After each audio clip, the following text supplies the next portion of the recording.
தமிழ்நாடு காலநிலை தாங்கக்கூடிய நகர்ப்புற மேம்பாட்டு திட்டம் என்ற திட்டத்திற்காக உலக வங்கி 300 மில்லியன் அமெரிக்க டாலர் கடனுதவி வழங்க உள்ளது.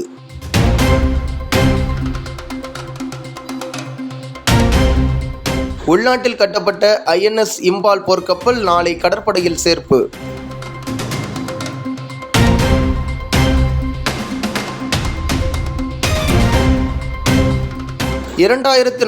ஆண்டுக்குள் நிலவுக்கு இந்தியாவிலிருந்து முதல் முறையாக விண்வெளி வீரர்கள் அனுப்பப்படுவார்கள் என இஸ்ரோ தலைவர் சோம்நாத் தெரிவித்தார்.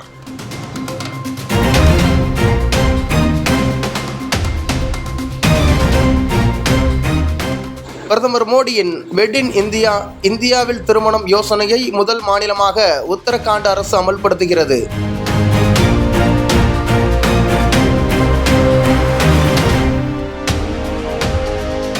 நல்லாட்சி தினத்தையொட்டி அரசு ஊழியர்களுக்கான புதிய பயிற்சி திட்டங்களை மத்திய அரசு தொடங்கியுள்ளது.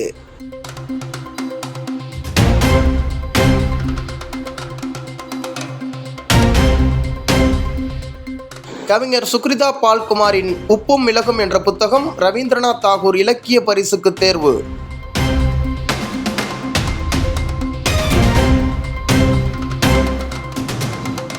பெண்களின் உரிமைகளுக்காக போராடியவரும் தேசிய மகளிர் ஆணையத்தின் 2வது தலைவரான டாக்டர் வி மோகினிகிரி தனது 86வது வயதில் காலமானார்.